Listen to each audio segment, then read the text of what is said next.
Hello friends, this is doctor Vishakha Jain from Seraphic Dental. आज हम बात करेंगे बेबी टीथिंग के बारे में।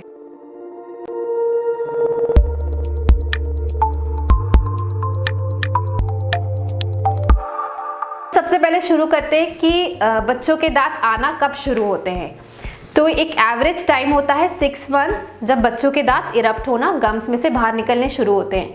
But every baby is different, हर बच्चा अलग होता है। तो ये टाइम रेंज कर सकता है। कुछ बच्चे अर्ली टीथर होते हैं जिनमें 3 महीने से दांत आना शुरू हो जाते हैं, और कई बच्चों में 1 साल पे पहला दांत देखने को मिलता है। तो अगर आपका बच्चा 8-9 महीने का है तो इसमें घबराने की बात नहीं है। You can wait till 12 months. अगर 15 मंथ्स तक भी दांत नहीं आया है, then you have to go see your dentist. कुछ अंडरलाइंग कॉज हो सकता है जिसकी वजह से दांत नहीं आया है। Up to 1 year it is completely normal. हो सकता है बच्चे का पहला दांत 1 साल पर आए।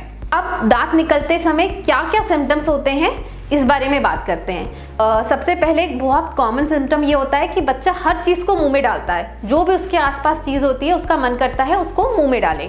इसमें इसका एक डिसएडवांटेज ये होता है कि मुंह में डालने की वजह से अगर सराउंडिंग क्लीन नहीं है, आसपास के टॉयज क्लीन नहीं है, तो वो इन्फेक्शन मुंह में जाता है जो कि लीड करता है डायरिया में। तो डायरिया को हमें टीथिंग से कंफ्यूज नहीं करना चाहिए। दांत आ रहे हैं इसकी वजह से बच्चे को दस्त लग रहे हैं, ऐसा नहीं होता है। डायरिया या दस्त लगने का कारण कोई इन्फेक्शन होता है। ये बात ज़रूर है कि दोनों सेम टाइम पे होते हैं, क्योंकि बच्चा उसी टाइम क्रॉल कर रहा है और इधर उधर जाता है। वो अगर सराउंडिंग्स क्लीन नहीं है और सब चीज़ें उठा उठा कर मुँह में डाल रहा है तो कोई इन्फेक्शन कैच कर सकता है। तो डायरिया को टीथिंग में इग्नोर ना करें। वो किसी इन्फेक्शन के कारण है तो आपके डॉक्टर को दिखाएं और इसको ट्रीट कराएं। Diarrhoea should be treated during teething. दूसरा मोस्ट कॉमनली हमको देखने में मिलता है कि काफ़ी सलाइवा सिक्रीट होता है मुंह में। तो सलाइवा मुंह से बहता है, जिसे बोलते हैं एक्सेसिव ड्रूलिंग होती है। तो कॉर्नर ऑफ माउथ से वो बार बार सलाइवा बच्चे के मुंह से गिरता रहता है, जिसके कारण गालों पर, चीक्स पे रेड रैशेस दिख सकते हैं हमको। तो इसको अवॉइड करने का तरीका ये है कि जब बहुत एक्सेसिव ड्रूलिंग हो रही है तो उसे फ्रीक्वेंटली क्लीन करें।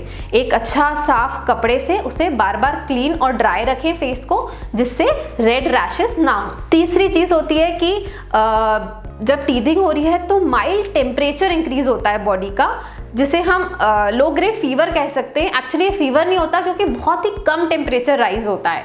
तो this is normal which will pass on.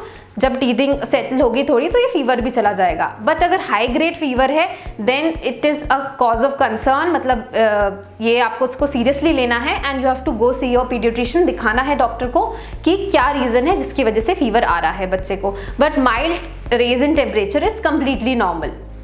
फिर बच्चे का स्लीप रूटीन डिस्टर्ब हो जाता है during teething, because it is a tough period for a baby की टीथ इरप्ट हो रहे हैं, तो वो थोड़ा इरिटेबल भी हो सकता है। स्लीप रिग्रेशन हो सकता है, उसके स्लीप टाइमिंग्स डिस्टर्ब हो सकते हैं, नॉर्मल रूटीन फॉलो नहीं होगा, काफ़ी इरिटेबल हो जाएगा इस टाइम पे, क्योंकि टीथ आ रहे हैं गम्स को कट करके। तो they cause mild pain cause करते हैं, तो जिसकी वजह से बच्चे को बहुत डिस्कम्फर्ट होता है, तो काफ़ी इरिटेबिलिटी हो सकती है। तो हम उसको बच्चे को सूद करना चाहिए, हमें काफ़ी अटेंशन देना चाहिए। And for soothing their gums हम उन्हें टीथर दे सकते हैं। टीथर शुड बी क्लीन, और उसको हम फ्रीज भी कर सकते हैं। थोड़ा सा 30 मिनट्स के लिए आप फ्रीज करके उसको देंगे तो जो कोल्ड टीथर होगा that will Sood the gums, और ये हेल्प करेगा पेन में। So it will benefit the baby. अगर बच्चे की फूड इनटेक स्टार्ट हो गया है, आफ्टर 6 मंथ्स ये प्रॉब्लम हो रही है, देन हम उनको वेजिटेबल को लाइक कैरेट को लॉन्ग कट करके उसको फ्रीज करके भी दे सकते हैं। तो वो जब ठंडे वेजिटेबल को च्यू करेगा दांत के बीच में तो उसको बहुत अच्छा लगेगा। It will also help Sood the baby.